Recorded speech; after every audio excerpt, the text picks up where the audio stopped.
राधे राधे दोस्तों। किसी ने बड़ी कमाल की बात कही है कि आसमान में उड़ने वाले पक्षी को भी पता रहता है कि आसमान में बैठने की जगह नहीं है। आज की कहानी एक राजा के ऊपर है। एक बार की बात है, एक राजा घोड़े पर सवार होकर अपने सेनापति के साथ शिकार पे निकले रहते हैं। वह शिकार से लौट ही रहे होते हैं, तभी उन्हें रास्ते में साधु संत दिखाई देते हैं। उन साधु संतों को देखकर राजा सेनापति से कहते हैं कि आप यहीं रुकिए, मैं अभी आता हूँ। और वह साधु संतों के पास जाकर उनको दंडवत प्रणाम करते हैं और उनका आशीर्वाद लेते हैं। राजा के सर को एक साधु के सामने झुका देख सेनापति को बिल्कुल भी अच्छा नहीं लगता, लेकिन सेनापति भी बेचारे क्या करते। वह एक पब्लिक पैलेस था, वहाँ पे राजा से कुछ पूछना उचित नहीं था, इसलिए वह राजा के आने का इंतजार करते रहे। राजा के आने के बाद वह जब अपने राजमहल लौटे तो सेनापति ने राजा से पूछा, हे महाराज, आपने अपने सर को, एक महान राजा के सर को उन साधु के आगे नतमस्तक क्यों किया? तब राजा ने उनके सवाल का कोई जवाब नहीं दिया।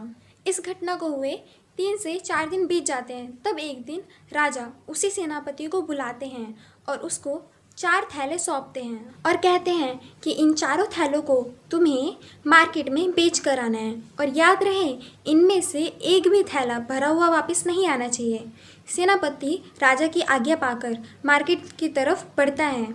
वह रास्ते में चारों थैलों को खोलकर देखता है कि उनमें क्या है। उसमें पहले थैले में भैंस का सिर होता है, दूसरे थैले में घोड़े का सिर होता है, तीसरे थैले में बकरे का सिर होता है और चौथे थैले में खुद इंसान का सिर होता है। चारों थैलों को देखने के बाद सेनापति उसे मार्केट में बेचने के लिए निकल पड़ता है। भैंसे का सिर बिक जाता है, घोड़े का सिर भी बिक जाता है, बकरे का सिर तक बिक जाता है, लेकिन इंसान के सिर को कोई खरीदने के लिए तैयार नहीं होता। सेनापति एक मार्केट से दूसरे मार्केट, तीसरे मार्केट, कितने मार्केट घूम के आ जाता है, लेकिन उस इंसान के सिर को कोई खरीदने के लिए तैयार ही नहीं होता।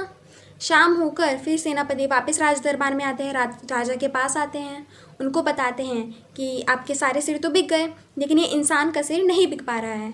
तो राजा कहते हैं कि कोई बात नहीं, फिर से प्रयास करो, अगले दिन फिर से जाओ, इस बार तुम इस सिर को फ्री में देकर आ जाना, लेकिन इसे देकर आओ, मुझे बस खाली थैला वापस चाहिए। अगले दिन सेनापति फिर से निकल जाते हैं, फिर उन्हीं दुकानदारों के पास आते हैं, बोलते हैं भाई इस बार तू इस सिर को फ्री में ले ले। दुकानदार सेनापति को एक ही बात बोलते हैं, भाई मैं इस सिर को नहीं खरीद सकता, अगर मैंने इस सिर को खरीद लिया तो सभी तो मुझे कातिल समझेंगे। भाई ये जिसका भी सिर है तू इसे लेकर जा, हम इसे नहीं खरीद सकते। सेनापति को कई जगह से बहुत चीज़ें सुनने को मिली। सेनापति फिर थक हार के शाम में राज दरबार में आए और राजा को सारी कथा सुनाई कि महाराज आपके इस आखिरी सिर को मैं नहीं बेच सकता।